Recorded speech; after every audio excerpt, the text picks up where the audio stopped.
everybody. Let's bring our mind to focus.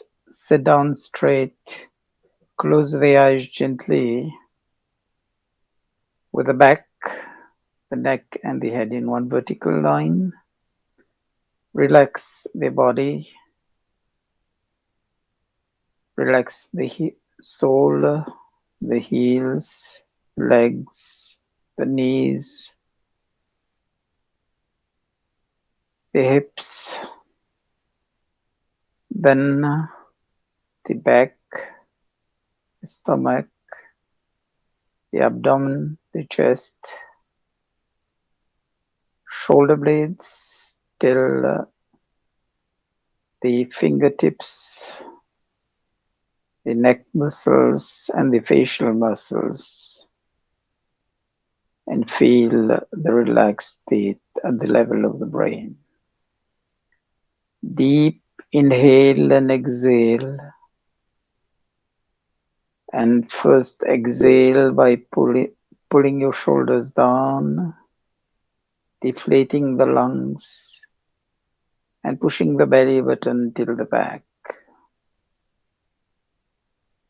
Then gradually inhale by inflating the belly first, then the lungs, pushing the shoulders slightly up. Sense the breath moving all through the body, especially the head region. Pull the shoulders down, deflate the lungs, and again the belly button towards the back. Repeat the inhale, exhale process like this, the free steps, inhale and free steps, exhale 2-3 times.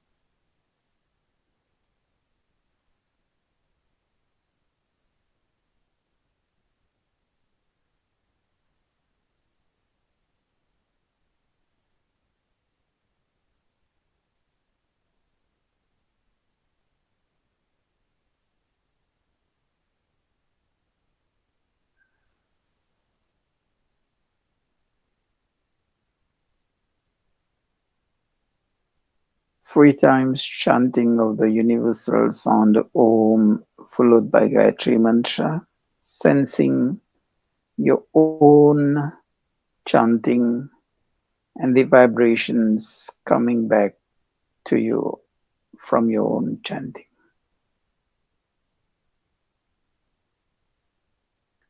Om.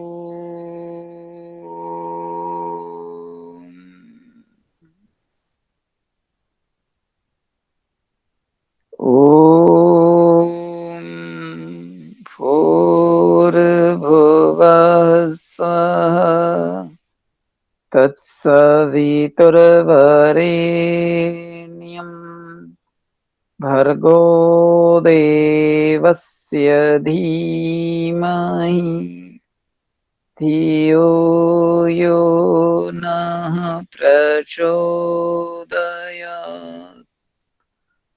Om.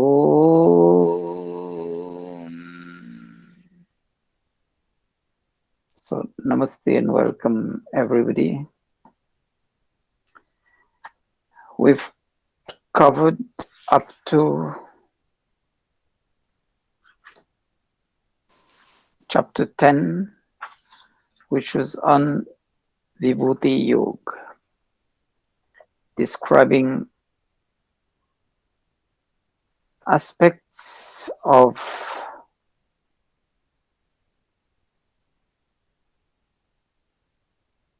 Bhuti was the ordinary level, and Vibhuti, Vishesh, that is special level of achievements in terms of happiness, in terms of peace, and in terms of material and spiritual prosperity.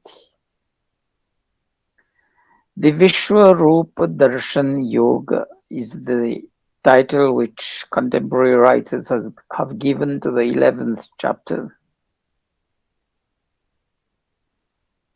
Starts with a question from Arjun. He's listened to all the discourses and now wants to know the real Supreme Being. And he addresses Sri Krishna as Kamal Patraksha. And that is a very subtle reference to the state of how we should live life, especially in the world of today. Kamal Patraksh is the refer to the leaves of the lotus flower. Lotus usually grows in marshy waters, but then the leaves are shining, probably the few drops of water there, but no mud, nothing like that.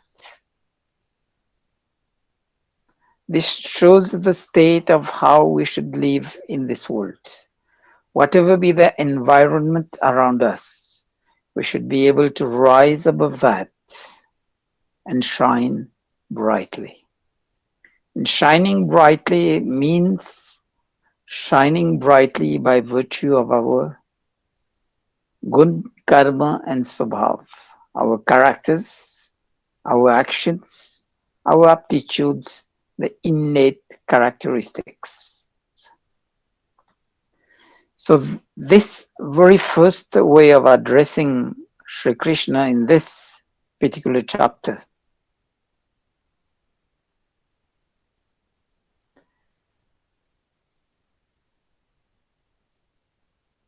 he says, Arjun says that after hearing all that, still his attachment has not faded.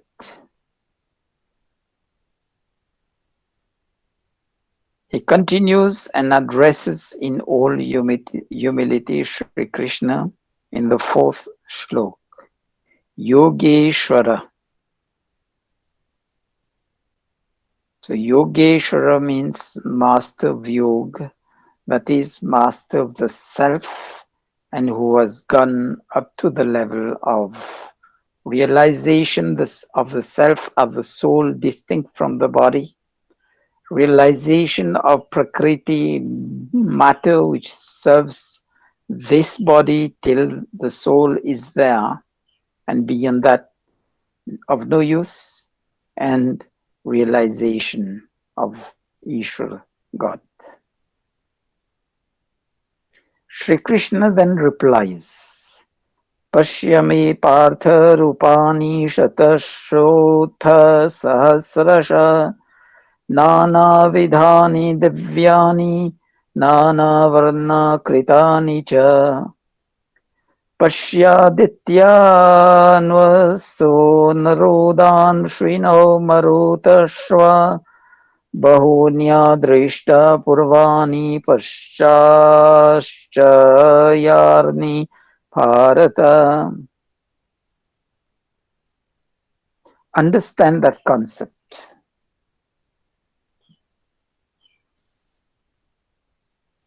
Referring its description describing the Ishvara ka Swarup, Vishwa Swarup, which Sri Krishna takes on himself after God realization. Because later we'll see that Sri Krishna even says he's distinct from that. He's talking from his experience of the God realization. ईश्वर के हजारों दिव्यों स्वरूपों हैं. So that means when he says bahunya drishta purvani, so that has multiple aspects, multiple characteristics, multiple actions, and multiple aptitudes. And it concurs with the Purush Sukta in the Rig Veda and in the Yajur Veda. Sahasra Sirsha Sahasra Purusha Sahasrapat. By the omnipresence of God, easily to be understood as someone with numerous Sirsha, heads, Purusha with numerous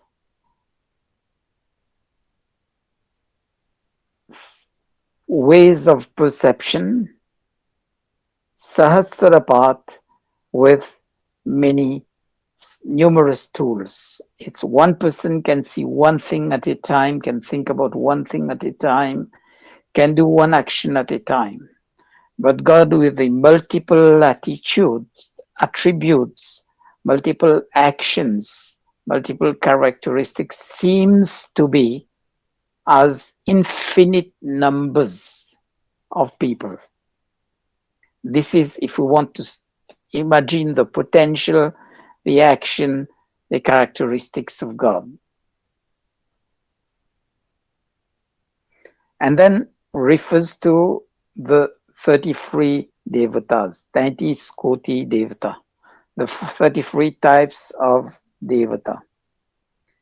12 Aditya, 8 Vasu, 11 Rudra, Ashwini Kumar, and then Ananvasa Marudgan.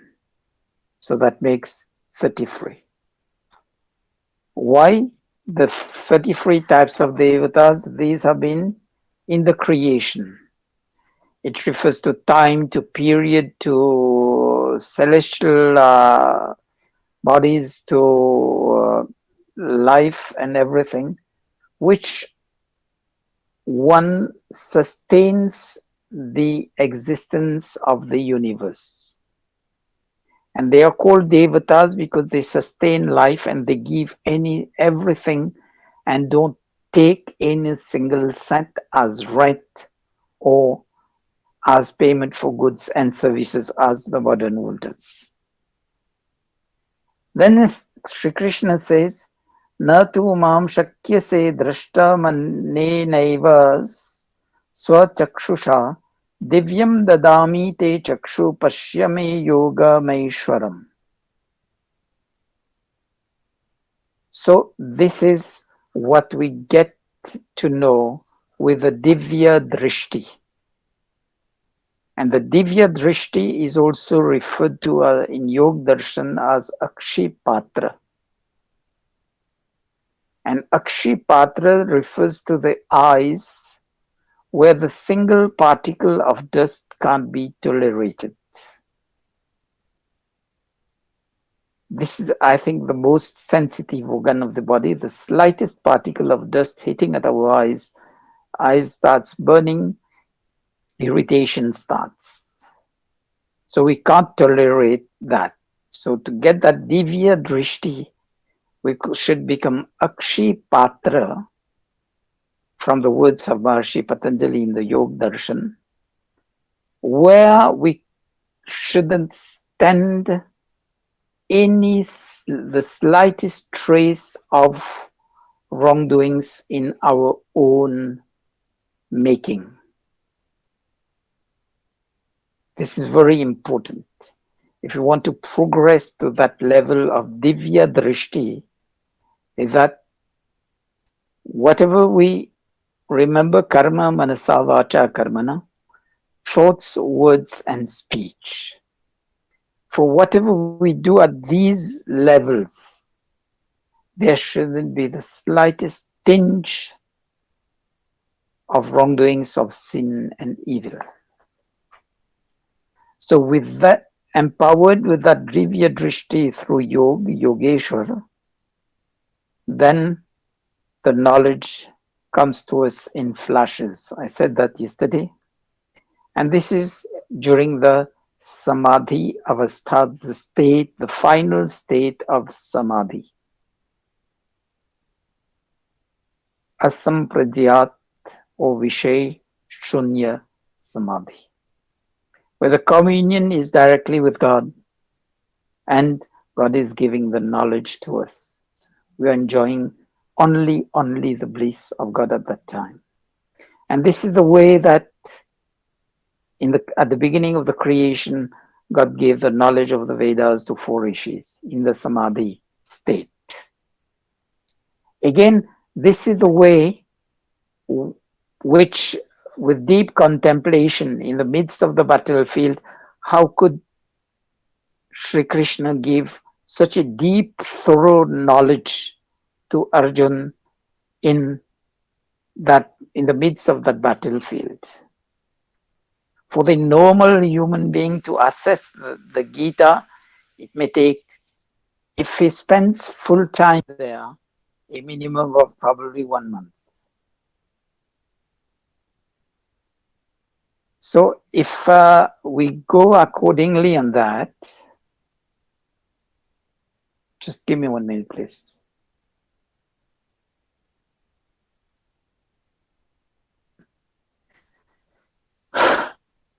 If we go according to that, during the Samadhi Avastha, our assimilation power, reception power and assimilation power, interpretation power increases multifold.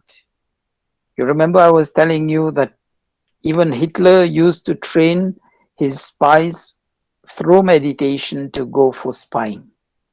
And when they went there, they took photographic memories and came back to meditation and unfolded that what they saw. So during that Samadhi Avastha, where we're in direct communion with God, we receive the knowledge in flashes, and it's up to us now to sit down in contemplation and unfold that knowledge. And during Samadhi, the reception power, assimilation power, interpretation power is multiplied multifold. The more we are engaged, the deeper we are, the faster we'll be able to get that. And this is the Divya Drishti, and this knowledge is given only to Arjun, and the Vishwaswarup, it's only Arjun who can experience that. But Sanjay, being the reporter to Dhritarashtra, he reports exactly what Arjun is saying, because he was conferred the power by Maharshi Vyas to be able to just report without any addition or subtraction. And what happens today when we report events to people? Can we be as authentic as Sanjay was reporting to Dhritarashtra? And look at the media and the social media, their way of reporting. Much of today's problem is because of misreporting.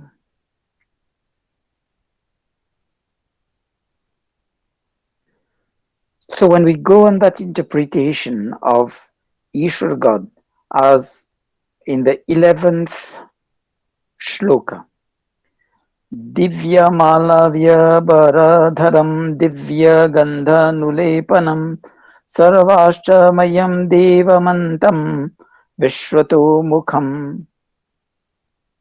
God being all lustrous. Because at that time we don't see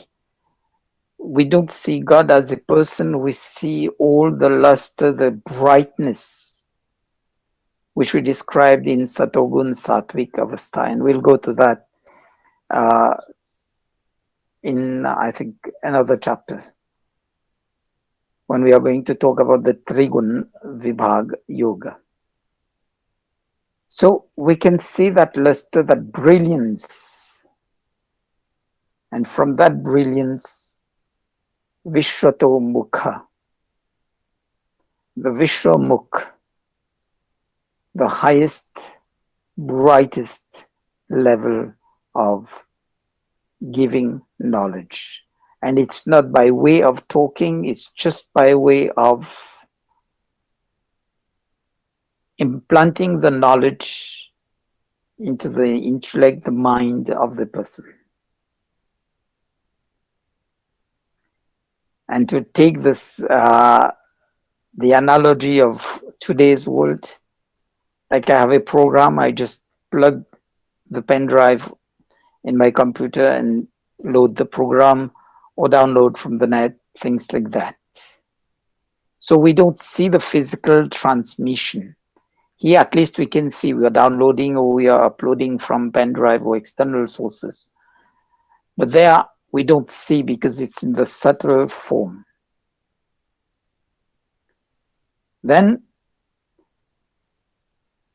he says to Arjun, Tatraikastham jagat kritsam kritsnam pravi bhakta me nekadha upashya deva devasya sharire pandavastada.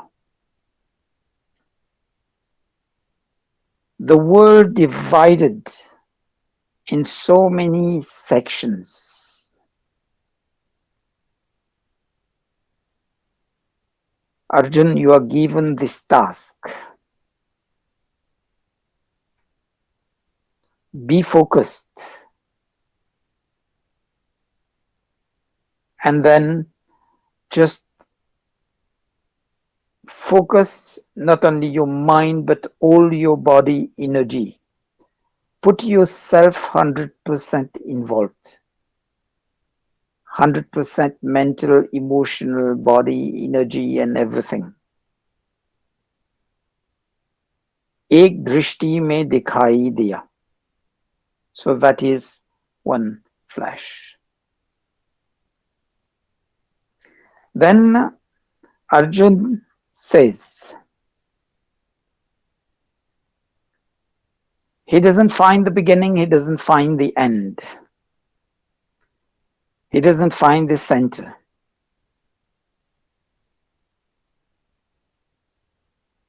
That Swarup has no beginning, no end, as we say, no locus also. That is, as we say, Anadi se Anantak. This is his first view.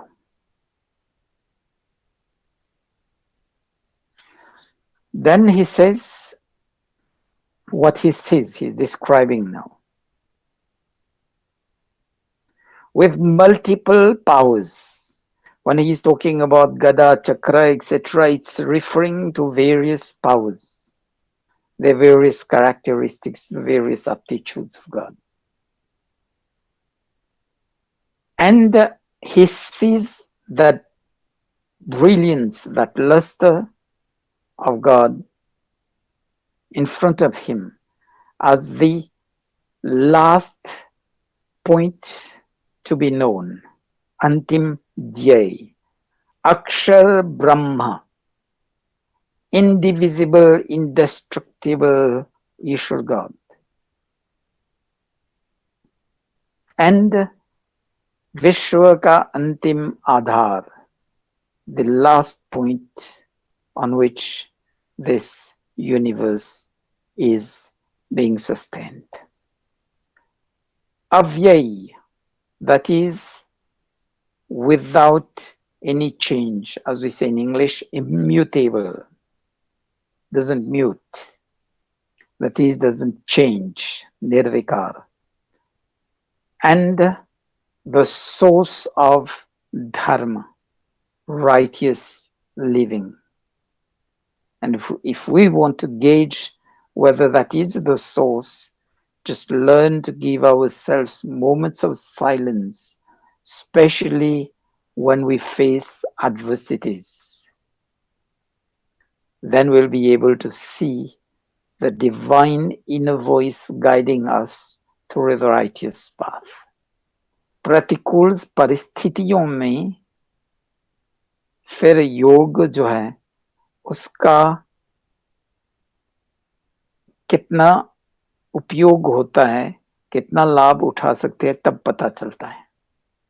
Especially in the at times of adversities, then we'll realize, we'll be able to bring our focus, think out of the box, follow the divine guidance, and we'll find the best of solutions to our problems without losing our mental, emotional, and physical balance. Buddhi samadho uchyate. Oh, as Maharshi Patanjali pushes it, yogaschitta vritti nirodha. And so many of the characteristics of God goes in describing that.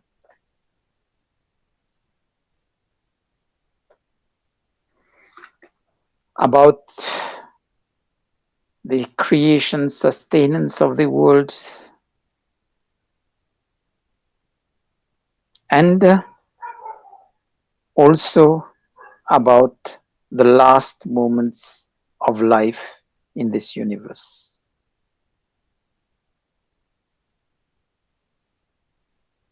Because there's one shlok which refers to 21, Yatha pradiptam jwalanam patanga vishanti nashaya samridvega tathaiva nashaya vishanti lokastapi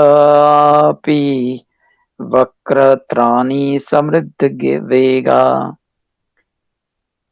जलती हुई अग्नि में जिस प्रकार पतंग मरने के लिए बड़े वेग से आते हैं, कूदते हैं, वैसे तुम्हारी वेर काल विकराल जबरों में ये लोग मरने के लिए प्रवेश कर रहे हैं.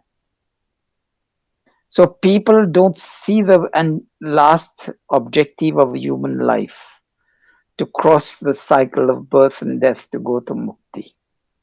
They will continue in the cycle of taking birth and rush eventually to die, just like the moth or the butterflies of the night, dropping into the flames and get burnt out. And this is the same state of the Kauravas, which Sri Krishna describes to Arjuna. Even Bhishma, Pitamaha, Dronacharya and everything, they are just in that cycle, rushing to enter into the jaws of death. Then he talks about God as the administrator of the law of karma, and that's why he's called Rudra.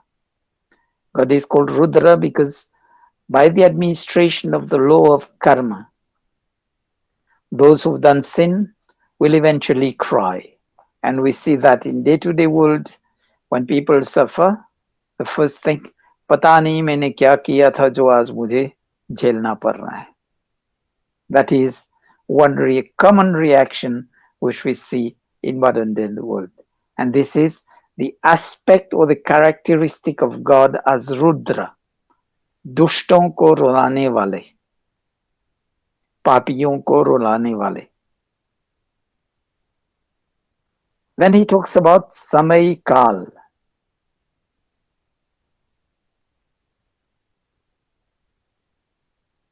So once the creation has been done, for whatever time is going, we are nearing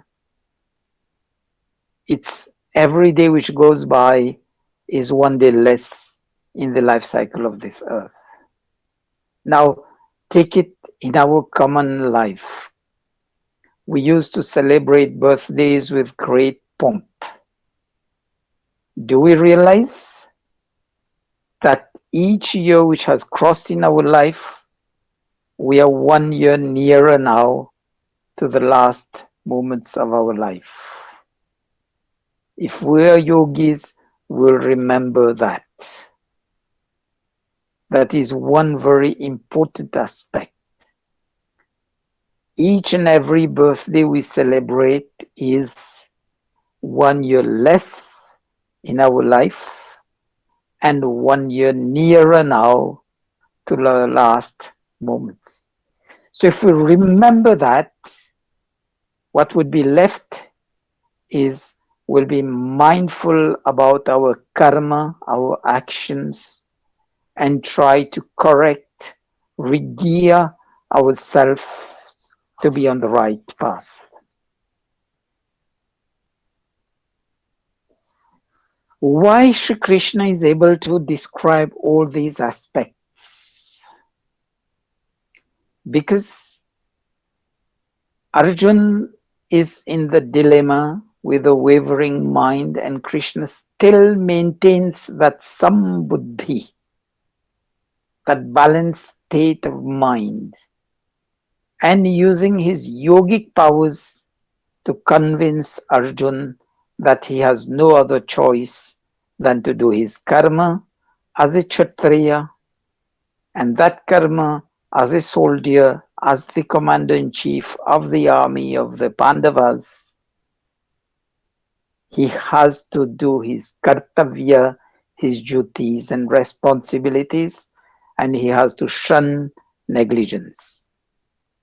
It says, Sakheta matva prasabham yaduktam he Krishna yadava he sakhiti ajanata mahimanam tadevam maya pramadat pranena vapi.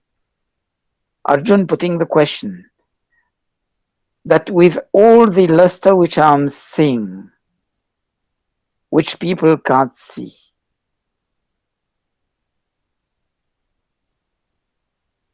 now I regret for all the things that I've been able to tell you when we were playing as childhood. I didn't know your powers. Because they were childhood friends, so many things were said and done between them, rightly or wrongly, because when children play, they play in all, in our sense, in innocence, but it becomes part of the karma, but not with deep imprints.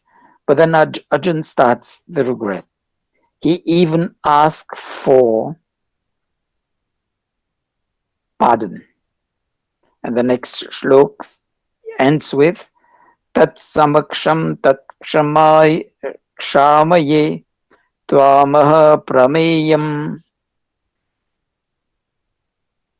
Apramey, that is, which cannot be seen. He's been able to see that.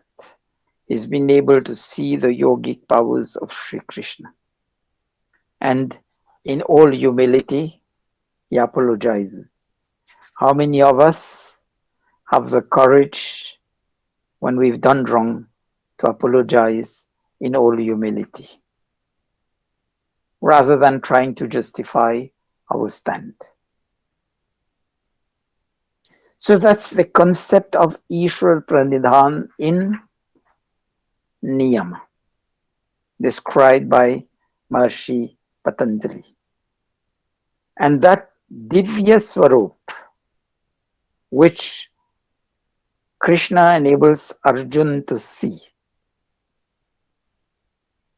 it's because of his own Yog Shakti, and Arjun has been practicing yoga himself, but then at that particular point in time, he lost his mental balance and he was off. And if we try to see it in the language of the people, Mahamaya, it's beyond our understanding. That's why we use those words. Had we got into some moments of silence, contemplate on ourselves, think deeply about our existence, you would have realized, starting with Tattva Dhyan, knowledge of the elements to the lowest form of understanding, and as and when we practice, our knowledge will get deeper and deeper. And remember I said, पुरुषार्थ के बिना प्रार्थना सफल नहीं होता है. So without practice of yoga, we won't get to the end to realize the benefits of that.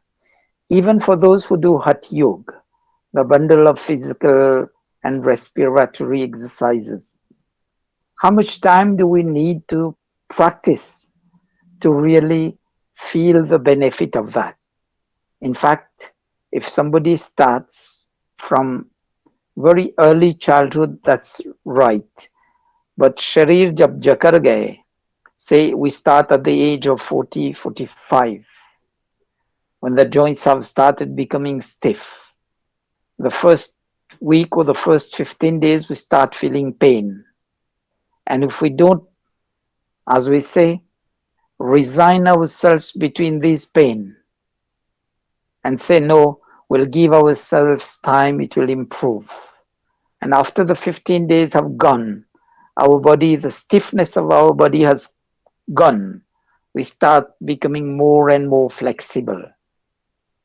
And this is for Hatha Yoga. Now imagine, just try to unfold within yourself with the power of pranayama, breath control, not the respiratory exercises, the breath control, synchronization of the breathing. And with sthir sukham asanam, sitting there in the appropriate posture for a long time where you can feel the relax, trying to bring our mind to silence. And through breath control, bringing more and more oxygen to our brain, unfolding that knowledge, unfolding that inner peace where we'll be going. But it takes time, and we need to give time to time there. And Shri Krishna pushes Arjun further. He says, Sudarshamidam rupam drishtavanasi yanmam deva apyasi rupasya nityam darshana kangshina. Even for looking at the Divya Swarup, you have to be very careful because it's not easy to see that.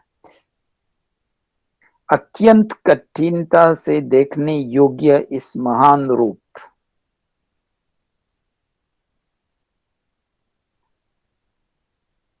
And for those who realize that, इस रूप को देखने की कामना सदैव किया करेंगे. For those who've got a glimpse of the communion with God and been in the bliss of Ishvara for fractions of seconds, then they will long, they will be keen to get further and further experiences. So we have to fine-tune our practice. So he tells Arjun, you are Nimit Patra. You are only an agent in that task of re-establishing Dharma. So if you are taking it that you are only a medium to fight the war to re-establish Dharma, that's fair enough. You will do your work, you will do your job in the spirit of Nishkam Karma. Remember yesterday I told you, if we want to see the whole of this earth, we can't see it with our physical eyes. What we do, we look at the maps in geography. We look at the satellite pictures in reduced model. This is what Sri Krishna gave as a picture to Arjuna. The Vishwa Swarup, the qualities of that infinite, indestructible Ishvara God. And from that we understand one concept. Yatha pinde tatha brahmande yatha brahmande tatha pinde. Whatever applies, the eternal laws that applies at the gross level of the universe, it also applies at the micro level of the universe. And whatever applies at the micro level also applies at the micro level. This is what is called the Ritta in the scriptures. And it's a deeper word than truth, because these are the eternal truth of this universe. So after that, if we take an analysis of the world around us, we'll see developed nations putting laws and binding lower developed nations through certain protocols. But then they tell you, open your market for our goods. But your goods, when they come to us, they have to meet such and such requirements. This is acting like the Kauravas. Right. As far as it regards protocols, sanitary protocols, phytosanitary protocols, that's fine. But then Dharma says, do unto others what you would like others to do unto you. Don't do unto others what you wouldn't like others to do unto you. If the world would have understood Dharma in that simple 2 lines, we would have gone into a better world to live. So that's end with Vishwarup, your chapter. Now we'll be quite fast with the other chapters. Bhakti Yoga, chapter 12. Bhakti Yoga starts, the first shlok ends with Yoga Vittama. Uttam Yoga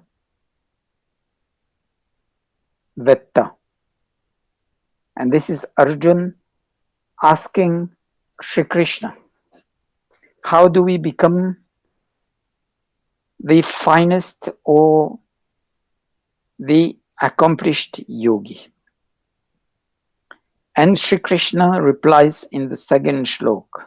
The word is upasati, upasana, meditation, contemplation.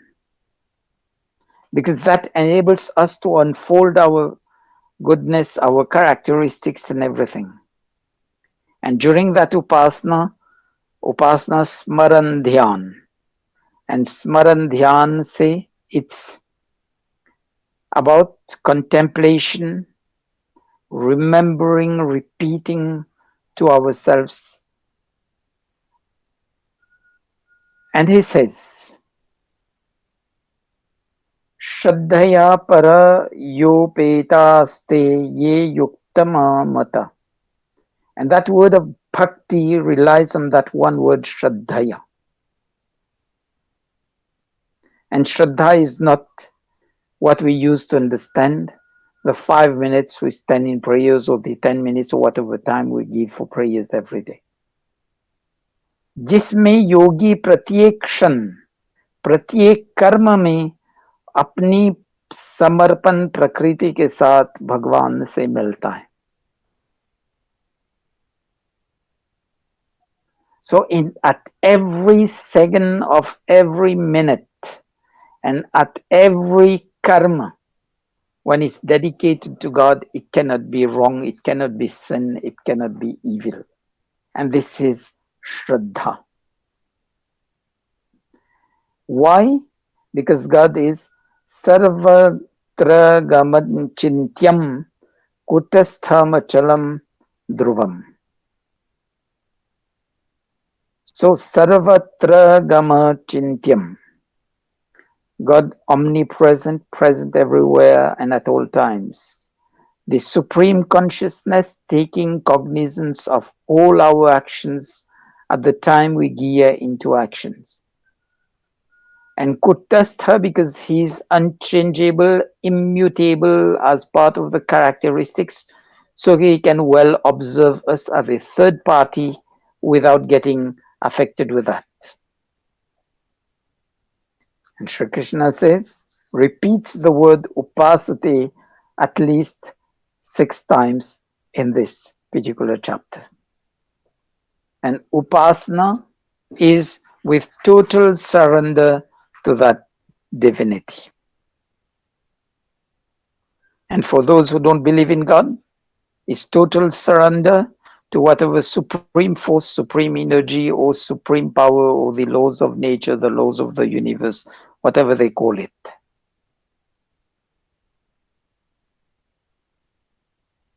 And this is the way of the karma yogi, with all the full knowledge going forward and doing actions in full cognizance, full awareness, mindfulness of what we are doing. It's not karma yogi just doing actions without the knowledge, without the proper way of doing it. And Shlok 8 and 9 refers to a very interesting part of it. It says, Mayeva mana adyatsva mai buddhim niveshaya nivasishyasi mayeva uttaurdhvana sanshaya. For those who are using ladders, because going into meditation, into upasana, contemplation, probably like for those who can't do dharana on their own body, they will use a candle, they will use a lamp, deepak, or they will use an external source of light, or they will focus on one point. But beyond that externality, after practice, we have to delve into ourselves. And when drilling into ourselves, we have to drop that external point of focus which we were using. It says, Sri Krishna says, in the course of practicing yoga, when we've gone to the level of pratyahara, which comes before dharana, introversion of senses, that is, don't let the sense organs follow the objects of the senses, don't indulge in or eating for taste, or breathing for others, or hearing for just pleasure, everything. Let's bring the organs to the real function and not indulge in them. That is going to bring our level to sthir buddhi, the balanced mind. And once we reach the balanced mind, then we can engage in dharana, dhyan, and samadhi, which dharana, dhyan, and samadhi, Arshi Patanjali has described as the antarang path of yoga. Because the others, we focus on the body, bringing the body to balance, bringing the mind to balance. Now we are engaged into the deeper level. So, प्रारंभ कर उत्तरोत्तर विकास द्वारा चित स्थिर कर अव्यक्त की और कदम बढ़ाना ज्यादा सुगम है. So for whatever help or assistance we've used with external objects, but finally we'll have to drop all of them and come to the real self. Like the use of the ladder to reach probably the roof. And if we go use the ladder to go to clean the roof, if we stick to the ladder, we can't go on the roof to clean. We have to leave the ladder. So likewise, for whatever way we do in praise, prayer, and worship of God, in upasana, in prarthana, that is in meditation, in prayers, ultimately we'll have to go to that formless Ishvara. We need to leave those objects to be able to realize what we want to achieve and what we want to do. Abhyas ki sahayata, That is, we need repeated practice, and then comes to abhyas and vairagya. Because with abhyas, with constant practice, then comes the state that we know our goals, we start more easily to become detached and gradually detached from this whole chakra of where we do karma with expectations. We do karma with certain objectives, but whatever be the outcome, we'll be happy with that, exercising santosh. And if we go with that slow, regular practice, that is rendering the path easy going. Shri Krishna says, Abhyasepyamarthosi matkarma paramo bhava madarthamapi karmani kurvansi dhamavapyasi. So it says, अभ्यास करने से तुम असमर्थ हो तो मेरी प्राप्ति के लिए आचार्य उपदेश व शास्त्रों के बताए हुए विविध विधान संपूर्ण कर्म में ले लिए. So if you don't know how to go in the path, learn from the scriptures, learn from the acharyas, learn from the gurus. And any subject which we learn is like that. But then we need the dedication. And he says, come to me as children go to their mothers and to their fathers, as children go to their gurus, to their mentors, as children go to their friends. So how simple he describes that. The analogy. And it says, Shreyoha jnanam abhyasa jnana dayam vishishyate dhyanat karma phala tyaga tyagachantari antirantaram. So with that abhyas, practice, that is good, but practice with knowledge, dhyan, that is better. And dhyan with dhyan is much better than that. And dhyan with the detachment, vairagya, detachment from the outcomes of our actions is still much better. And in that point in time, whenever we sit down, we'll get that inner peace instantly. So the law of not diminishing returns, but increasing returns. The more we practice, the more easily we'll achieve that level of inner peace, peace with ourselves, peace with our environment. And to understand bhakti, Gita ka dhyan, Gita ka marg, dhyan yukt, bhakti yukt, nishkam karma yog ka marg hai. So as I said, it's a combination, it's a blend of dhyan, knowledge, bhakti, devotion, dedication, nishkam karma, action, selfless actions, and it's not one of them isolated. Definition of a bhakta in Shlok 13 and 14. Advaishta, for those who don't nurture hate. Sarva bhutanam, looking at all forms of life as friends. Sarva bhutanam maitra. Karuna evacha, with compassion.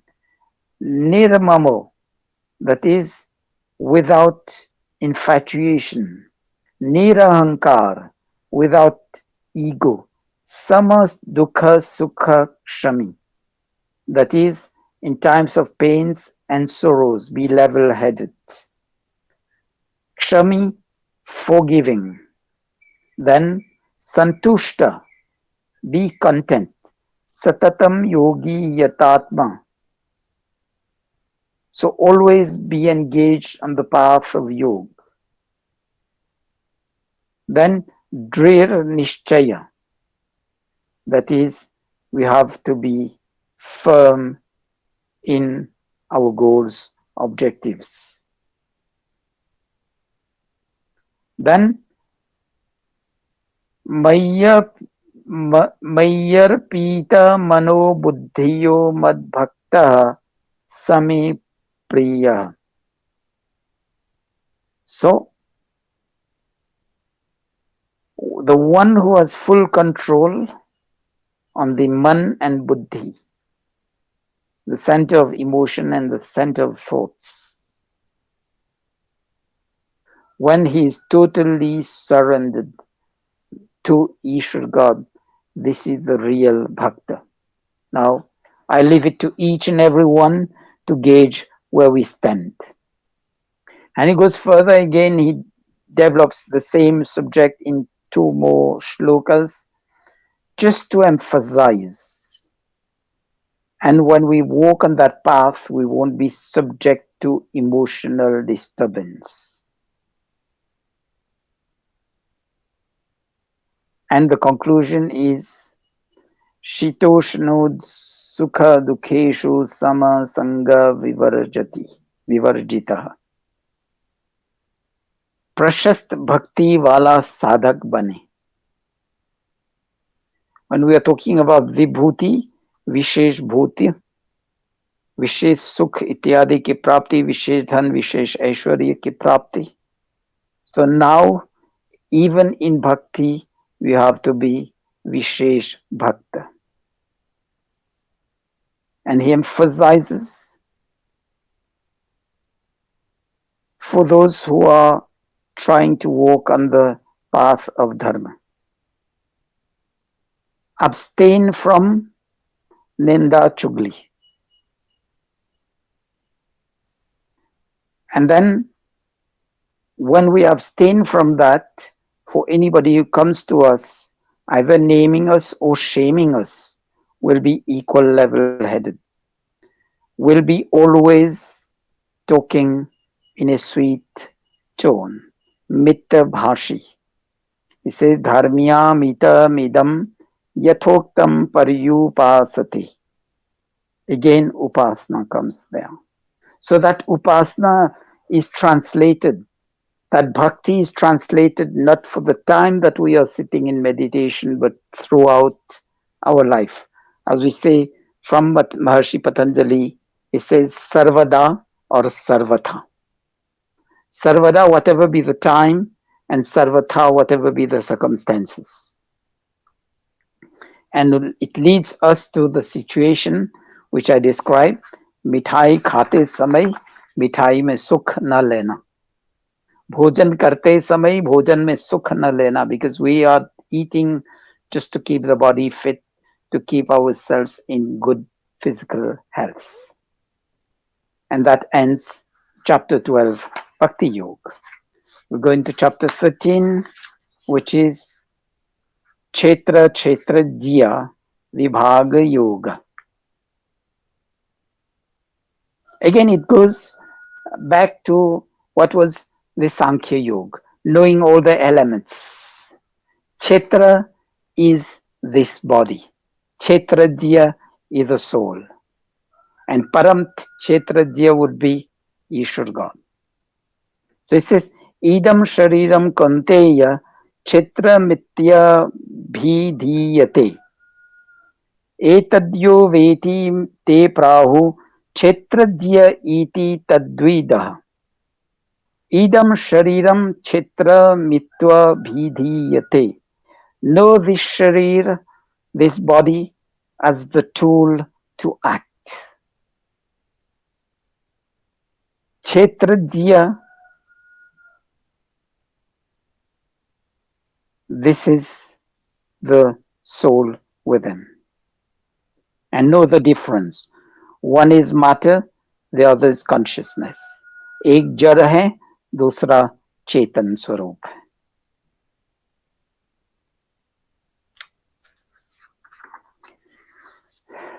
So this is the main subject of this. And know that this body, it says, Mahabhutanyankaro buddhiravyaktamev cha indriyani dashaikam cha pancha chendriya yogachara. So this body and whatever be the sense organs, the, as we say, the brain, not the intellect, all these are created from the Panch Mahabhut. Sthul Bhut, Akash, Vayu, Agni, Jal or Prithvi. Space, air, fire, water and earth. And that goes in line with the knowledge of the Sankhya Darshan. You remember the first day I was talking about the creation, Sankhya Darshan, from Sattva Rajtam emerges Mahatattva, which is Buddhi, then Ahankar, the principle of identity. The first one is the principle of knowing. The second one, principle of identity. Then comes the Dhyanendriya, Karmendriya, the subtle senses, not the physical organs. Then comes the organs. Then comes the Panchabhut, the Sthul, Sukshma Bhut, the objects of the senses, then the parts Sthul Bhut, Prithvi, Agni, Jal, Vayu, Akash, and then from that develops the universe and whatever is there present physically in the universe. So when we know that all these are only matter, and whatever we feel with the senses doesn't go to the soul, then we learn about Vairagya. The concept should be clear. And when the concepts are clear, what will happen? The result is Indriyartheshu vairagyam ahankara evacha janma mrityu jara vyadhidu kadapanu darshanam. Will realize that control of the senses, Atma Sanyam, is not a difficult task. And from that, we'll understand better the concepts of life, that everything born has the growth stage, the stage of maturity, and the stage of decline. Jara mrityu, jara vyadhidu. And during the course of the life, we'll be suffering from vyadhis, dhyan, sanshay, etc. Remember, I went to the Yoga Darshan for that sutra. Sickness, vyadhis, dhyan, sanshay, doubt, and other things, the 9 hurdles. And from that, we'll also be able to overcome that. Then he says, Mai chanyanya yogena bhakti ravyabhicharini. So whenever we want to sit down in meditation, the best place is to sit down in a place where we can easily bring ourselves to silence. So that is a ekant avastha, a place of silence where we can sit down in silence. And after being an accomplished yogi, we can even sit in the crowd and will not be affected by the crowd movement. And then he says, Bhakti ravyabhicharini. Bhakti se vichalit nahi hona. If we've gone to practice, we've come to some objectives, and then we fall back, don't be discouraged. Always try harder and harder will reach your goals. And it becomes more difficult when we engage in day-to-day, as we say, go with the flow, get drowned in the flood that is running in this universe. We may seem to be the odd person out of our circles of friends and relatives when we are practicing yoga. But the day we have Purna Atma Sanyam, total self-control, then others will look, not, they were first looking down on us because we were the odd men out of the situation. Now they'll be looking up to us. भाई तुम इतने शांत कैसे रहते हो, तुम ऐसे धीरज कैसे धारण करते हो, तुम विचलित क्यों नहीं होते हो विपरीत स्थितियों में. So they come with the questions now. They want to learn from you. And there, in all humility, you can share the knowledge. And sharing knowledge is knowledge multiplied. That comes from the Upanishad, Purnamada Purnamidam. Knowledge is the only thing that when you have, you share 100%. It stays with you 100%. But when you share, you need to prepare, you need to document yourself. So your knowledge goes on increasing and increasing. It never empties out. So this is the concept of Bhakti Yoga. And then she issues a very severe warning. Bhakti is knowledge in application. Jyeyam yatta pravakshyami yajyatva mritamashnuti anadimatya param brahmata santanna saduchyate.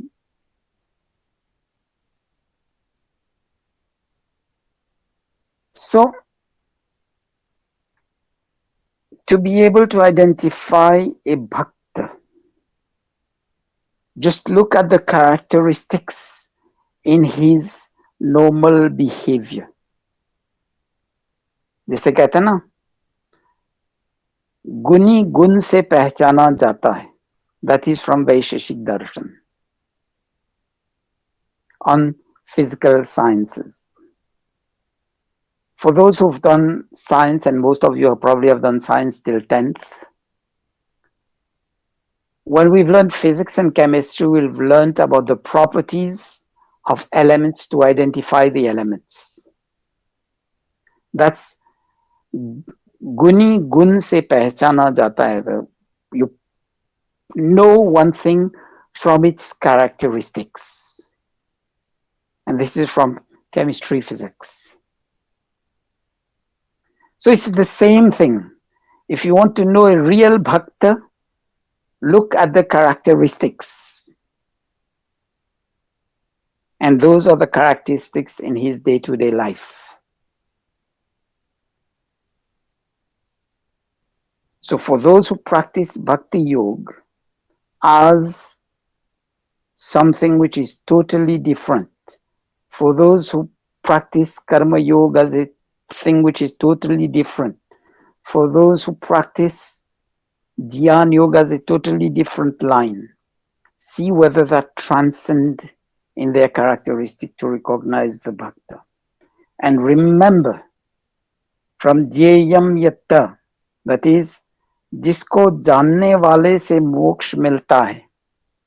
When we know ourselves, we know Prakriti, we know God, we are now moving on the path to Mukti Moksha.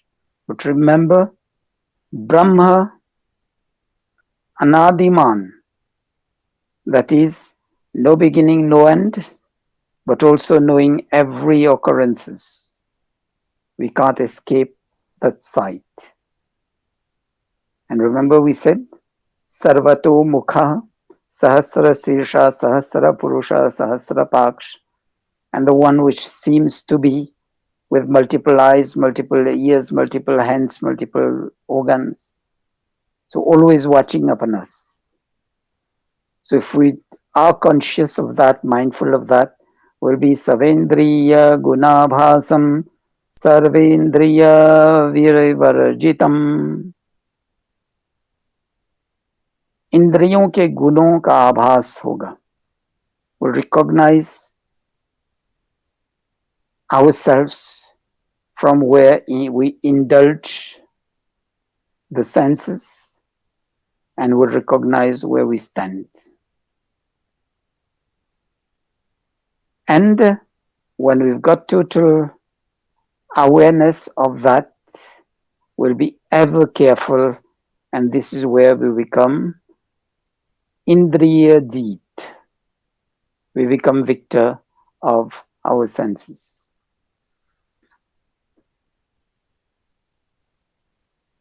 Then we'll realize the true concept of God, as Krishna says in the Vishwarup, as the creator, the sustainer, and the dissolver of this universe. Why? It says in Shlok 16 and 17, Avibhaktam cha bhuteshu vibhaktamiva cha sthitam bhutam bhartri cha tajyeyam Grisishno prabha vishnu cha jyotirtishamapi तज्ज्योतिस्तमसः परामुच्यते ज्ञानं ज्ञेयं ज्ञानगम्यं हृदि सर्वस्य वितिष्ठतम्. So we realize the indivisible aspect of Ishvara, distinct from souls and distinct from matter, प्राणी और पदार्थों से. But present in all these without any mixing. Remember, I told you about the rasgulla and the cheese balls and the syrup, distinct entities. And we'll realize Ishwar as the word is Bhuta Britam, सब भूतों उत्पन्न करने वाले. Then Tadjayam Grishnu Prabha Vishnu, sustaining all these. Jnanam Jyayam Jana Gamyam, knowing of everything. Sarvasya Visishtham Tam Vishishtatam, then अंत में सब विनाश करने वाले. So it's Prabha Vishnu, Brita Bhutam Britam, and Grisishnu, creator, sustainer, and dissolver of the universe. One important aspect of this, Chetra Chetrajya, when we come to Karma Phal, I had the question whether souls who are born in human remain always human or they go down, everything. I replied that, okay, when we grow on the path of Yog Dharmik Sampan Parivar Milega. And this is dealt with in Shloka 19, 20, 21 and onwards in the Chatra Chetra Jyadati, the 13th chapter of the Gita. It says, Karya Karana Karatritve Hetu Prakritaruchyate Purusha Sukha Dukhanam Bhoktritve Heturuchyate Purusha Prakrististha Hi Bhangte Prakriti Jangunan Karanam Guna Sangosya Sadsadyo Janmanasu. चेतन होने के कारण पुरुष आत्मा सुख दुखों को भोगने के लिए कारण कहा जाता है. सत असद योनि जन्मसु.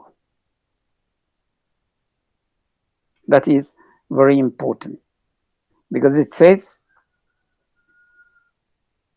क्योंकि पुरुष आत्मा प्रकृति में स्थित होकर के प्रकृति के गुणों का उपभोग करता है. That is, we are deriving pleasure from Prakriti,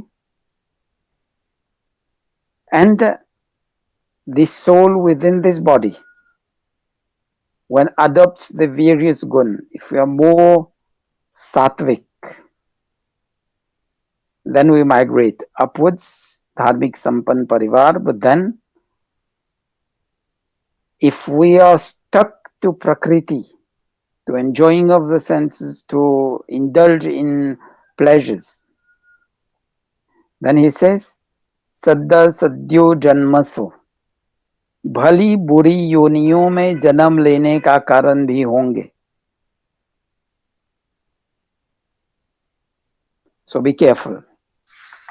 It's clear and it's line with the teachings of the Sankhya Darshan and the Vedas. Then describing the relationship with God. It says, उपद्रष्टानुमन्ता च भर्ता भोक्ता महेश्वर परमात्मेति चाप्युतो देहेऽस्मिन् पुरुषः परः. So that's 22nd slok. This soul born in this body, and Param Atma Paramatma. Param Atma Paramatma is the Upadrashta, the one who only observes. And the soul is the one who is, as we say, Bhog, enjoying. And the reference is given in the Upanishad and in the Vedas in the mantra Dva Suparna Sayudhya Sakhaya. It gives the reference as the analogy of the relationship between Atma and Paramatma, the soul and the Supreme Soul, as two birds on a tree. One is enjoying the fruits of the tree, and the other one is just observing the karma of the one who is enjoying. This is the concept of Upadrashta. And when I'm talking of the combination of the blend of knowledge, of karma, and devotion, dedication, that goes to the realization इस प्रकार जो साधक पुरुष निर्गुण प्रकृति के जो गुणों सहित जानता है, so that goes into the samadhi avastha of self-realization, realization of prakriti, and realization of God. So we need for that अन्ये त्वमे जानन्तः श्रुत्वा इन्द्रिय उपासते तेपि चातितरन्त्येव मृत्युं श्रुतिपरायणा. ध्यान से आत्मा को देखें, कर्म ज्ञान पूर्वक करें, and all these combinations in whatever alternative will do is yoga. But the more we go with a appropriate mix, that is going to bring us the results faster. And then for those who think that only listening, जैसे कहते हैं ना कई बार हम सुनते हैं, only listening to that will bring you to mukti moksha. Shri Krishna says, te api chatirantyesha mrityum shruti parayana. So for those who can't engage in yoga, engage in at least good thoughts and good karma. Listen to the Shruti being read. But then when you listen to the discourse on the Shrutis, like listening to the discourse on the scriptures, on the Gita, when that really helps you to grow spiritually is when Smaran or Hridayangam, that is Chatitaranthyeva. Smaran or Hridayangam. When you've memorized that, you put that in your heart and unfold it into karma. And for those who do that, he says, Mrityum Shruti Parayana. This is when and only when you listen to discourses filtered as actions in daily life will bring you to that mukti. It's not just only listening. If it's only listening, that will be the parrot-like action. Then whether they are souls in all living organisms. It says, Shlok 26, Yavat samanjate kinchatva sattvam sthavara jangama Chetra Chetrajya Sanyoga Tadvidha Bharat Shabha. So hey Bharat Shrestha Arjun, when he's Bharatarshabha, know that Sthavara and Jangam, We saw that at the first part of the slok, sthavara jangamam. So sthavar, those who are still, they are plants. Jangam are those charachara, that is those who are moving. सत्वम उत्पन्न होते हैं क्षेत्रज्य के संयोग. That is, Chetra is matter and Chetrajya souls is the sanyog. It's the combination of both of them which create living species. And when we know that, we recognize the souls in every single living organism, then we'll develop the concept of Atma Vyavahar, which Sri Krishna has been emphasizing in many shlokas. And he says, Prakriti cha karmani kriyamanani sarvashah yapashyati tathatmanam kartaram sapashyati. Whoever has known that karma relates to Prakriti, then he will recognize that it's the soul as the driver of this body. Because whatever be the Prakriti, we have the option to choose. And remember, as we say, कर्म करने में हम स्वतंत्र है, फल भोगने में हम परतंत्र हैं. We are free to act, but the outcomes of those actions will come only by the law of karma. As we say in karma, every action has an equal and corresponding reaction. It's not as physics. Physics says opposite reaction. But this one, for whatever good we do, we'll get good. For whatever bad we do, we'll get bad. When we know that, we know the Atma, the soul, as the driver of the Buddhi, the mind, the intellect. And the Buddhi is holding the reins to the other organs of this body. So if the command is right, then we are right. We are going to realize Atma Tattva and be real Bhakta. And the being real Bhakta is by recognizing the different aspects of Chetra, that is the Gun, the characteristics of this body as matter. Then recognizing the characteristics of the soul as the driver of this body matter. And when we know that, what will happen?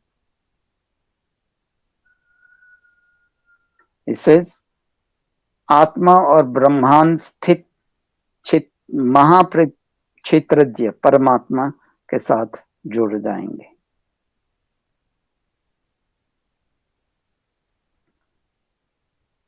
Then gives another example. What happens when this body falls?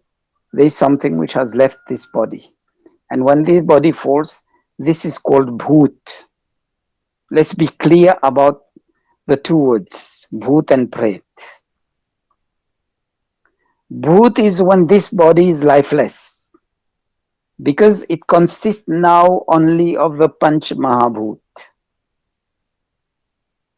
Space, air, water, fire, and water. That's why it's called bhoot. And once it's burnt, jalane ke baad, that is called pret, because it no longer exists now.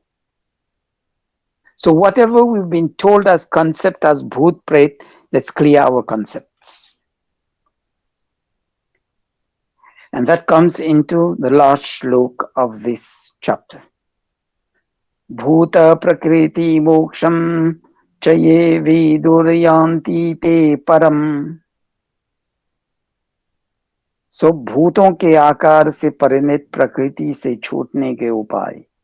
And when that soul has gone into moksha, then it's never going to come back to where it was till the end of the period of moksha.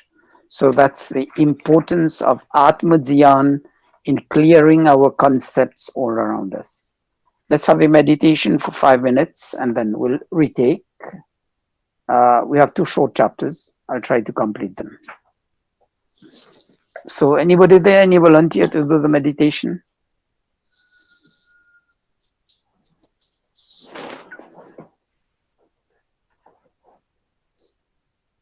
Hello?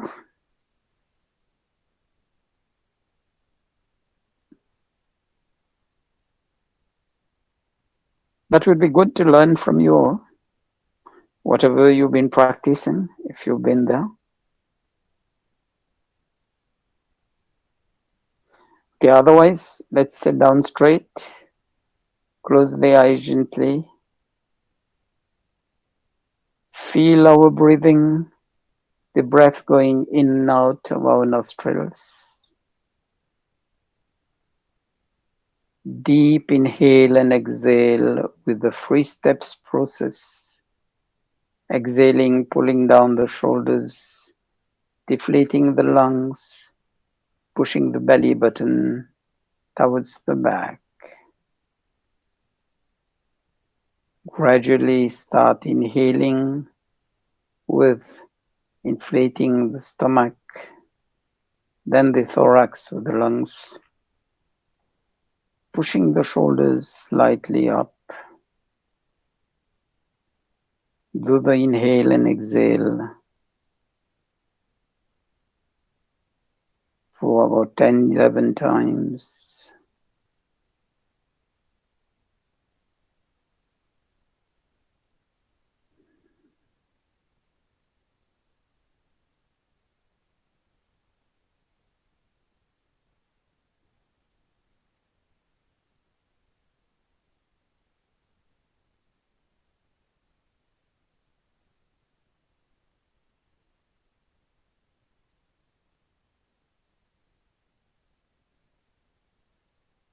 Feeling the breath, sensing the breath. Feel the silence of the mind, silence in the heart, the inner peace sprouting within us.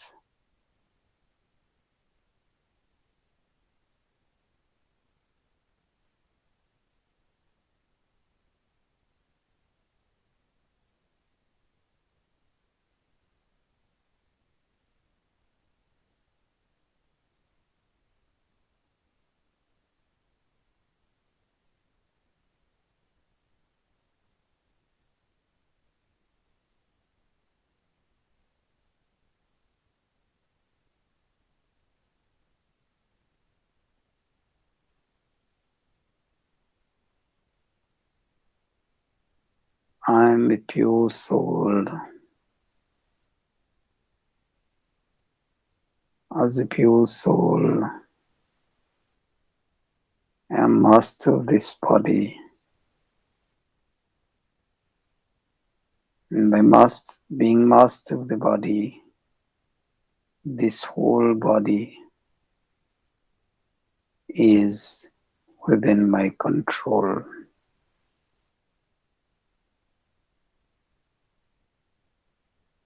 In full awareness that I, the soul, is the owner of this body. It's me, the soul, who fixes the destination of the organs of the body, the sense organs and the organs of action. Keep that awareness. We are pure souls. We have to keep ourselves pure at the level of the mind, body, and spirit.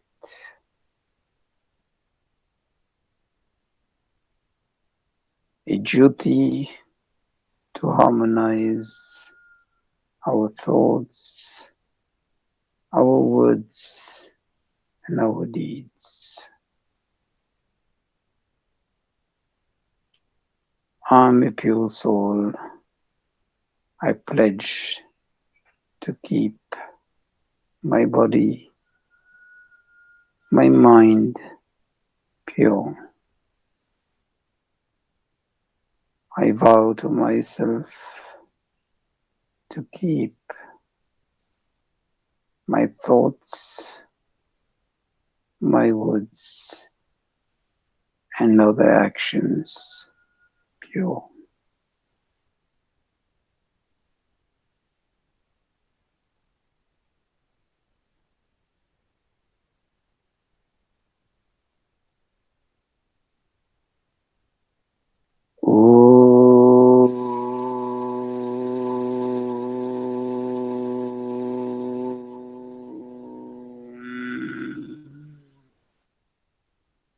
Join the palms together, rub them gently, cover the eyes, and open the eyes gently below the palms, transferring the energy to the facial muscles.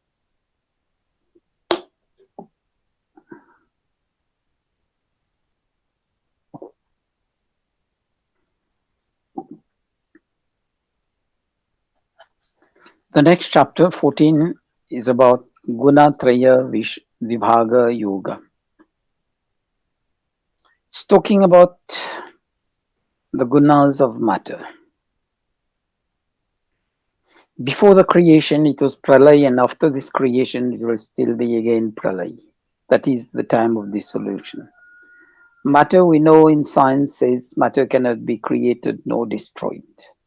So matter in its primordial form, the prime level is Satogun, Rajogun, and Tamogun.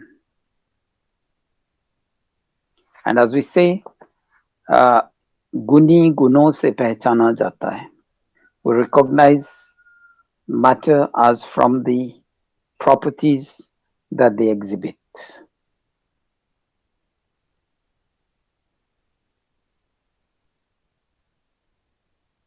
And the characteristics of the soul.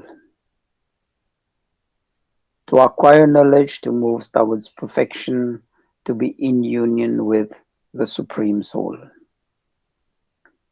The two entities of consciousness, the soul and the Supreme Soul. And matter is inert. Matter on itself cannot do anything. When the consciousness, the soul as the consciousness joins with matter, then living organisms are there.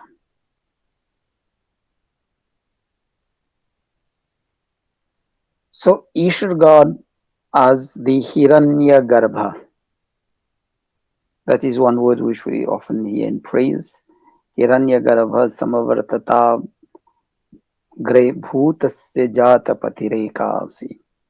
Hiranya Garbha, Ishvara God, is the golden womb in which is churned that matter, sattva, rajam, in various proportions, creating all the elements from Mahatattva, Ahankar, Sukshma Bhut, Indriya, Sthul Bhut, and eventually the whole of the universe.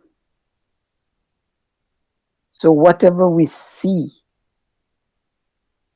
whether conscious or unconscious, inert entities, the physical form which we see is matter.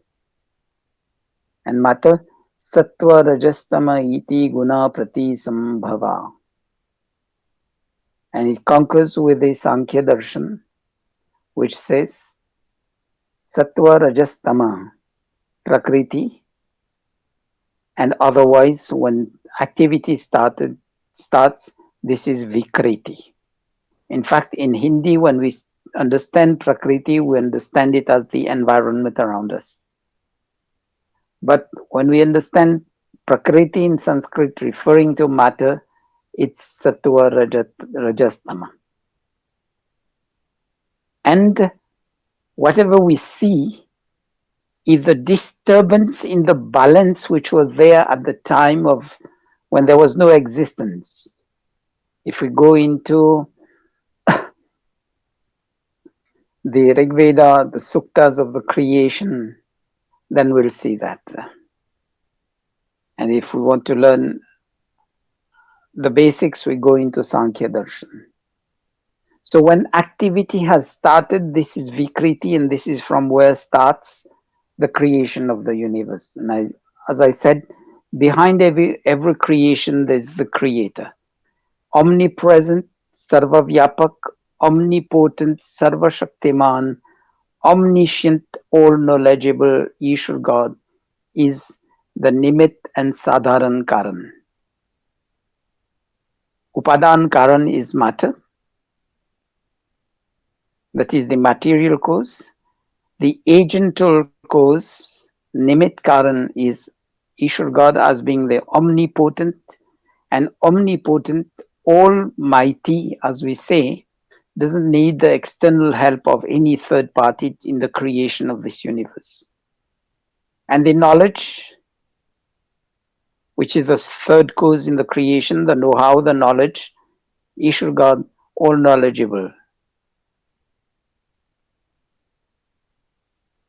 So once we know these concepts, let's learn about the characteristics of the guna. Tatra sattvam nirmalatva prakashakamaнаmayam sukha sangena badnati jnana sangena chanadya sattvagun nirmalta. That is easy. Prakash, luster. Anamayam, dosh rahit. There is no single trace of adversity in there. Sukh or dhyan is associated with satogun. Quietness, calmness, serenity is associated with satogun. Brilliance associated with satogun. Then rajo ragatmakam vidhi trishna sangama samudavam. So raga, that is one of the characteristics of rajogun. Rajogun starts activity. Then Trishna, as we say, yearning, hankering, cravings. This is characteristic of Rajogun. And now we can see, if we compare or we try to reference Satogun, we'll see it in Sri Krishna. And if we try to see Rajogun, we'll see it in the Kauravas. Then Tamogun. It says, Tamastva dhyanam vidhi mohanam sarvadehinam pramadalasya nidrabhistan nibadhnati. So Tamogun, adhyan, ignorance, and that is veiling knowledge. And after that, it engages in what we call moh, infatuation, pramad, that is negligence, alasya, procrastination, nidra, inordinate sleep. And tamogun is needed for good sleep, remember that, but not induced tamogun. It's the characteristic that we learn to silence ourselves, to put ourselves in the sleep mode. Because I said, every element in this universe has the three components. So when we sit down in meditation, it's now we are going to prioritize unfolding Satogun. So whenever we are running errands, we need the characteristics of Rajogun. And when we are going to sleep, the characteristics of tamogun which puts up to sleep. It's not using sleeping pills or alcohol to get drunk and sleep. No. It's maintaining control on what we need at the appropriate moment.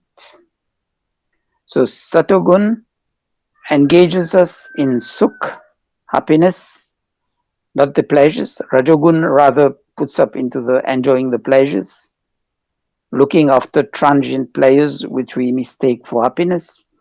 And Tamogun, it's the veil on true knowledge which leads us to careless negligence and indulging in oversleeping, overeating, and over the things. Immoderation. Then the next shlokas, the 11, 12, and 13, talks about where does that do? When our body, especially the senses, the organs of perception and the organs of actions, when Satogun is presiding, then it leads us to vriddhi, progress. When Tamogun, Rajogun is presiding, it's lead to greed, to hankering, cravings. Never reach the state of satisfaction. Atripti avastha. And Tamogun, it blinds progress, vriddhi.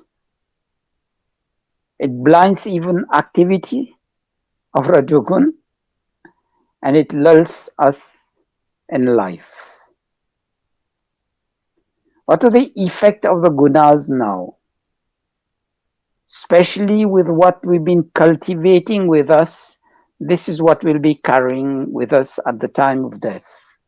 If we've led a life where Satogun was more ruling, was presiding, then Krishna says, Yada satve pravidhetu pralayam yati deha bhuta, स्वर्ग के समान निर्मल लोक उसको प्राप्त होते हैं. So we'll go on, as I said, dharmik sampan parivar. We'll be able to get the environment to grow further and further on the path of spirituality, and with no deficiency of material means, so that we have more and more time to grow spiritually. Then under Rajogun, when Rajogun is presiding, he says, Rajasi pralayam gatva karma sangishu jayate. So we'll get birth in a family where the parents are still stuck with more, with asakti. That is, they are still stuck with the outcomes of their karma. Still chasing material life with no consideration or very little consideration for spiritual life. And those who are in whom Tamogun has been ruling most of the time in their life, that is what happens, because at the end, Krato smara, Klibe smara, Kritam smara, this will play back to us. Then Tamogun ki prabalta se karma sukrita syo satvikam nirmalam phalam. No, it says, तथा प्रलीनस्तमसि मूढ़योनिषु jayate. So those in whom Tamogun has been ruling for most of the time in their lives, they'll go to Pashu Pakshi Adi.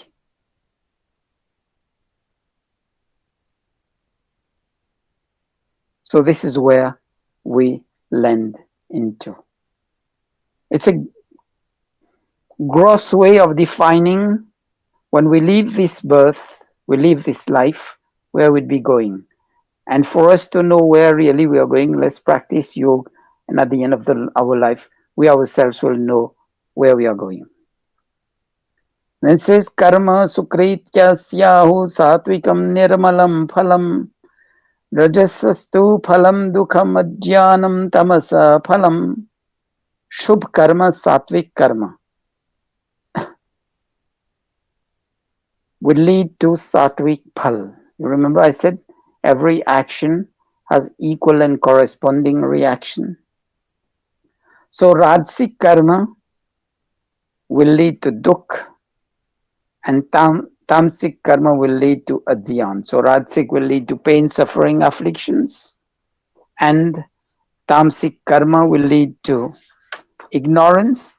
And this is given in the Ishopanishad and the Yajurveda, andhantama pravishanti. So we reach the species where not even light is seen. So then the next shlok talks about Jaganya Gunavrittastha Agho Gachanti Tamasa. It is talking about the movement of the effect of Satogun, Rajogun, and Tamogun, giving us the destination where we'll be in after this life, and also in which species will be. And that goes in line with Yog Darshan. Sutra says, Sati Mule Tad Vipakashaya Jati Ayu Bhoga.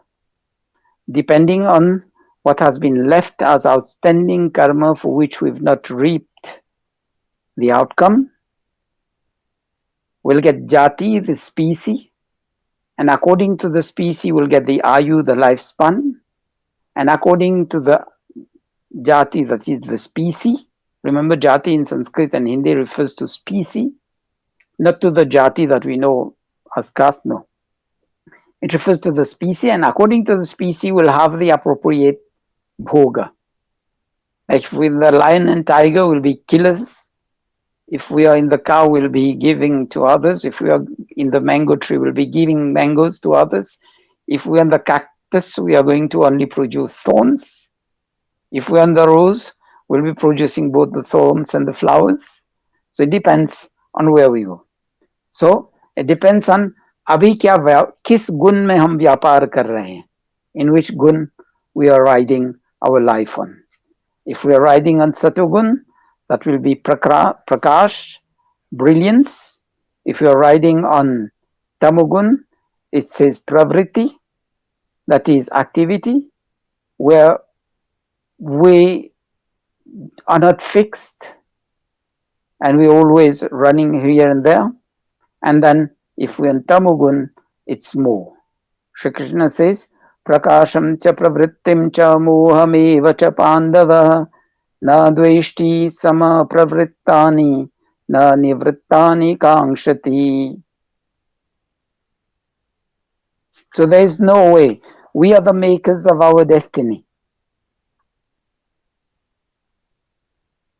So as makers of our destiny, this is what Krishna is telling us. It's not a question on the lines of the fingers or the lines on the hands or the line on the heels. It's a question we are makers of our own destiny. If we are riding on Satogun, we'll add brilliance to our life. If we are riding on Rajogun, we'll add activity, but we'll always lack peace, we'll always lack tranquility, serenity. We'll always be chasing objectives. And if Tamogun is residing, we'll be lulled down to inactivity and there would be no brilliance, it will be only dullness. So that's the Guna Traya Vibhaga Yoga. The 15th chapter is Purushottam Yoga and starts with a reference in the first shloka, Chandangsi Yasya Parnani Yastam Veda Cha Vedavitta. Chandansi refers to the knowledge of the Vedas. And it says, Chandansi Yasya Parnani Yastam Vedasa Vedavitta. So Vedavit is those who have knowledge of the Vedas and apply that in daily life. You see, the knowledge of the Gitas also is no new knowledge. He's taking it there. So it's giving the source of the knowledge. Then remember when it says Yasya Parnani Yastam, it refers to the Ashwath tree, that is the people tree. And why the people tree? The way Yajurveda says, Ashwathevo Nishadanam Vasatishkrita. Life is like the leaves of the people tree. With a single strong wind, it goes down on the floor. So just be careful. Don't think we have eternity till eternity to live. And then, if you want to understand it better, understand it as the dewdrops on the point of that leaf of the people tree in the early morning. With the slightest breeze, it will fall down. This is the state of our life. And if it doesn't fall down with the slightest breeze, it will dry out with sunlight. So when we know that factor, the transient aspect of life, we'll be careful in what we'll do, whether we'll let Satogun override in our life, or we'll make Rajogun the overrider of our life, or we'll make Tamogun the overrider of our life. So the reference of the people tree is also in an analogy. Ashwatha, the roots are well anchored. And the branches, the more you cut them, the more they get branches. And the larger becomes the crown. So what needs to be done? What is the teachings there? If you nurture the roots well, you'll get a beautiful crown. But be careful. The head, the central nervous system, the brain is referred to as the roots. It's the inverse tree now. The crown or the leaves, the branches and the leaves which we see are the distribution of nerves all along our body, reaching the fingertips, the tips of the toes, each and every single organ. So where now we engage those branches and leaves will affect that root. It's also the reverse when we take it in the aspect of our body now, to understand the concept of spirituality within us. If the roots are well nurtured, that is, the order of the soul to the mind, to the intellect is good, then it will filter down to the distribution of the nerves across our body, and the senses will be in total control. So if we look at the tree, you nurture the roots, you'll get a good crown. So here, if the soul is giving the command to the mind, to the brain, and the intellect functioning properly, then the body will be pure.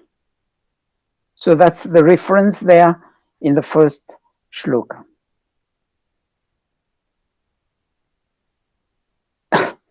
It says, Purushattam, Param Purush, know as Avinashi, indestructible.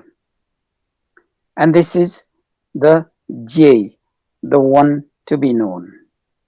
Chaitanya Swarup, all consciousness. Then he says one thing, that's a warning. Shariram yadavapnoti yachapyu kamatishvara gahi tvaiktani sanyati vayurgandhani vashayat. Don't get carried away or blown by the wind. As we say, what is the tendency to live in this world is to join the flow, to go into the flow, or as we say, blown by the wind or gone with the wind. Because if we do that, we'll forget that we are in total control, as the soul, total control over matter.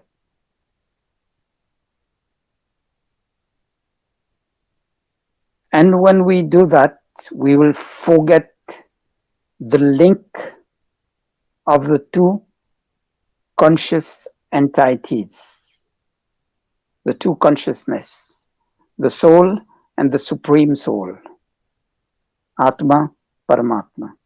And when we lose that focus, there's when it says Mamaivansha Jiva Loke Jiva Bhuta Sanatana, and the reference in the Vedas is Shrinvantu Sarve Amritasya Putra. We are pure noble souls linked to that supreme soul. The comparison is we are children of that supreme, all blissful, all noble in characteristics God. So if we forget that, we'll forget the divinity within us, and we'll forget to be noble in our thoughts, in our words, and in our deeds. And this is what we know in Hindi as Patan Marg instead of Kalyan Marg. So to maintain that divinity within us, it's up to us to see whether we want to exercise control over the senses or not. Shrotam chakshu sparshanam cha rasanam granameva cha adhishthaya manaschayam vishayanupasevate. So the five organs of perception, organs of taste, smell, sight, hearing, and feeling, along with the man, the subtle organ. Whether we want to engage as all living beings, or as we say, the human form of life is the highest form of life, and is the only one with the knowledge, with the tools, with the empowered to go into Mrityorma Amritam Gamaya, break the cycle of life and death, and eventually go there. And along with that, when we engage in that path, we'll be on the righteous path, we'll be the role models for our parents, relatives, and friends, and then society eventually will go for a better world. Then Shloka 10 says, Utkramantam sthitam vapi bhunjanam va gunanvitam vimodhananupashyanti pashyanti jnana chakshusah.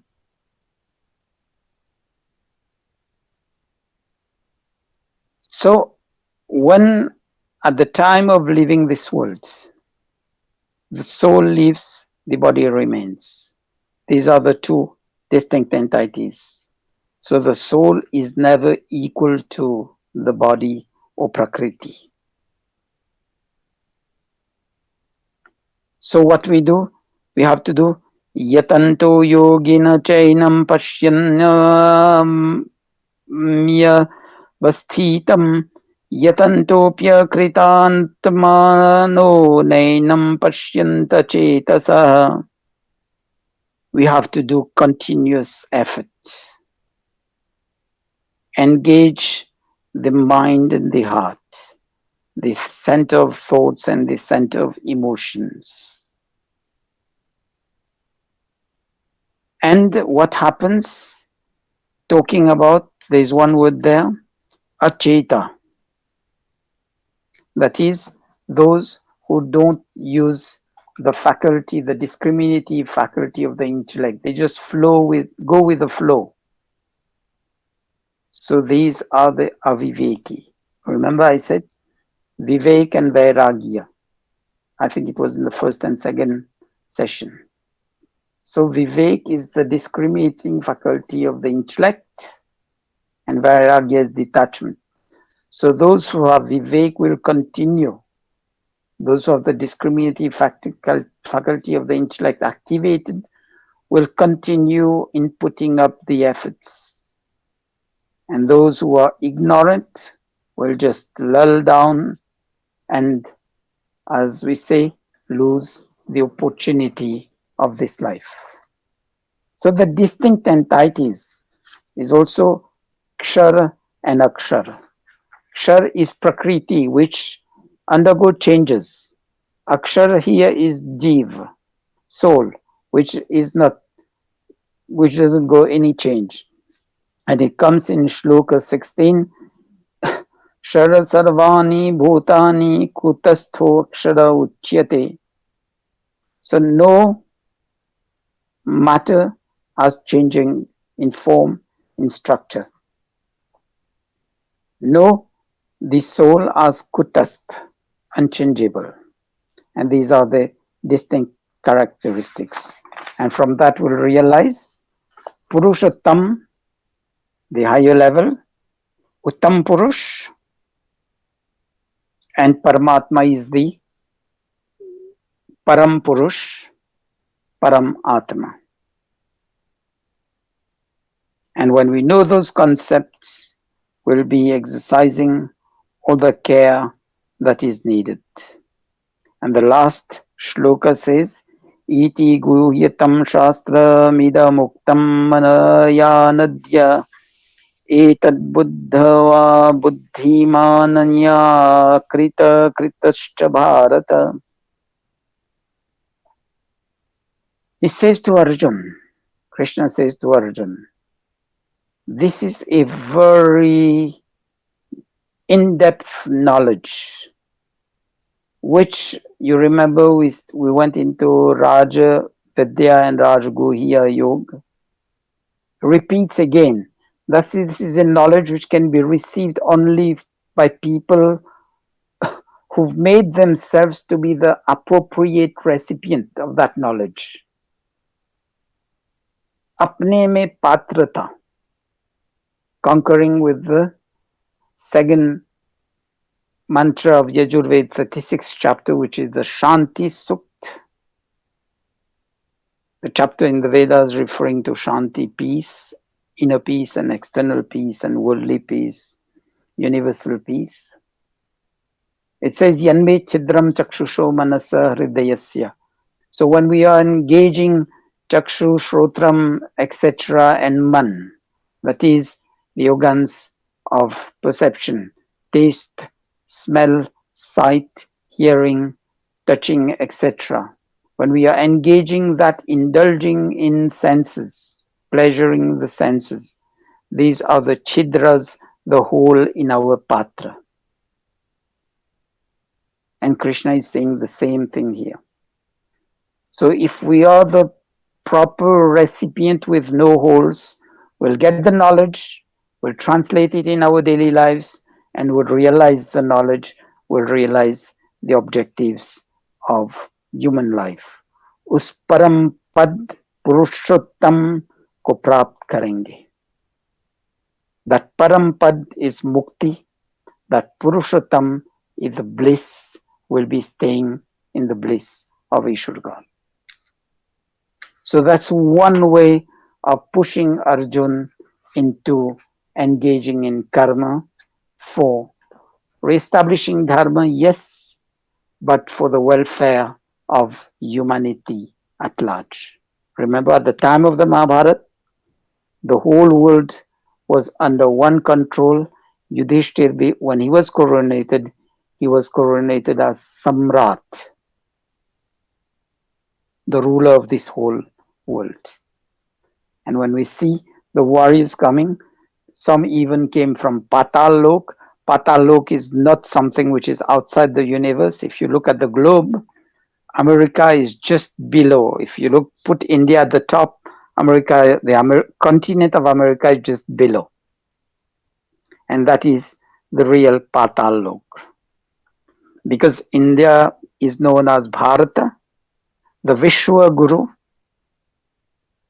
and the bottom of it was the Patal Lok. So understand it from there, understand the concept. We can still, if each and everybody puts his or her effort, will become the Vishwa Guru again.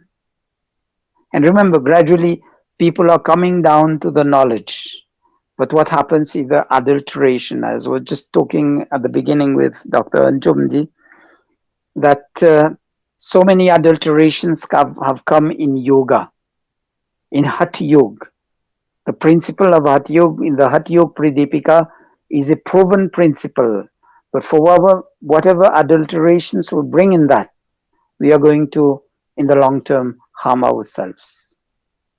So let's keep to the roots, nurture the roots to get the big, beautiful crown, and will regain the position of Vishwa Guru by being in the Vishwa Roop in the company of Ishwar God.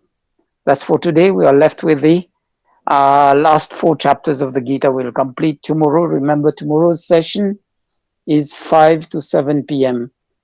Indian Standard Time. Thank you for today. Let's have the Q&A sessions and we'll wrap up after that.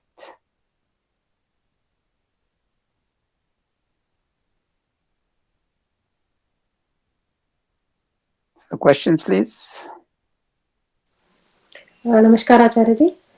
I have this question, like when you were talking about the gunas and the births they take according to the gunas, like, so whatever changes in the same lifetime, like, okay, in this lifetime I have certain gunas and according to that I will get a birth in the next time. So, like, if I talk about myself, I was born in a sattvic family, but I got married into a family which is more of a rajasic guna. So how do we place that? So you remember I also said, how are we nurturing our roots? Are we still anchored on the sattvic? Yeah, this is external reasons which come to us which will have its effect. But do we still nurture the core of sattvic? If we nurture that core, we are conscious of that core. It takes time. We'll override the rajasic environment by our sattvic characteristics. So, but then It's there is putting lot the of, efforts. yeah, the struggle has increased. It Yeah, was easy earlier, definitely. but after like few years of my life, this struggle has increased to carry on with these Yeah. practices. So, I Yeah. mean, these are the like challenges you can say, or Yeah, my challenges. karma. Okay. Yeah, it's a combination of the karmas of people of around you and karmas which you carried from previous lives. But it's more the effect, the spillover effect of karmas of people around you. Remember when we say uh, in yoga philosophy, the principles are दुखों से छूटना और सुख की प्राप्ति. Hey, hetu, hanupai, know the principles that lead to suffering, then you'll be able to move out of suffering. And Sankhya says trivid dukkha. So trivid dukkha is the adhyatmic for which I am responsible myself, for which I am the cause. Galat khana, galat pina, galat time pe sona, ye sab, I am creating my own problems. Then there is uh, adidevik, caused by calamities in nature. Then there is adibautic, caused by other living beings. And this, which what you say, is the effect of adibautic, for which you are not yourself responsible. But how you resist that, the more you are in that level of buddhi samadha uchyate ya yogash chitta vritti nirodha, the more you'll be able to overcome the present situation. So level-headedness, equanimity, sukh dukh mein, man apman mein, in joy and pleasures, in name and shame, in whatever be the positive and adverse situations, keeping the level headedness will enable you to find the light. And this is where Sattvic presides in your life. And that is the purpose of yoga, to make Sattvic Guna override, preside over our life. So Okay. I think you're on the right path. You were telling that you still give time to meditation, you still give time Yeah. to job and everything. I was telling you, you keep the balance, but then that will help you to override this. Thank you. Thank you so much.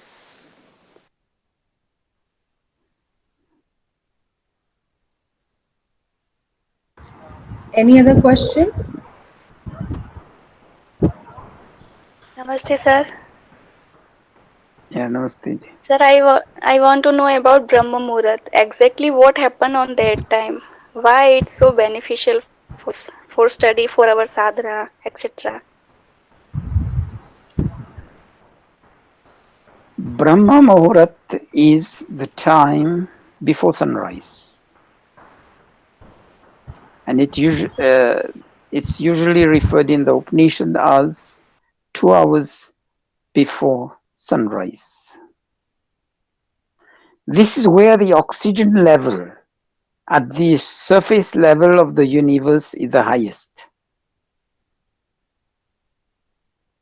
And there was one experiment, I forgot it was done by whom.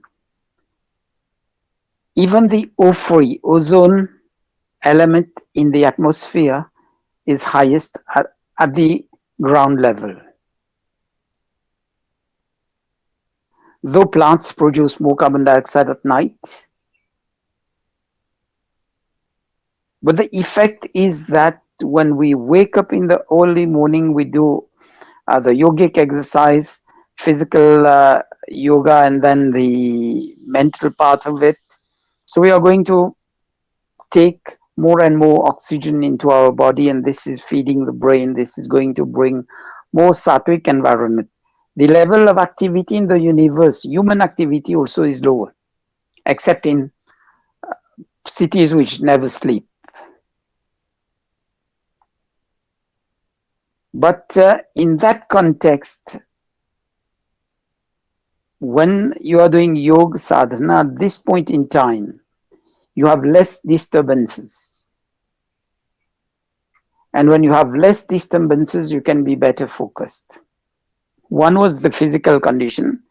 You have more and more oxygen, except in, as I say, in cities which never sleep, the trucks and the lorries and all the vehicles still running 24 hours. That's really a problem.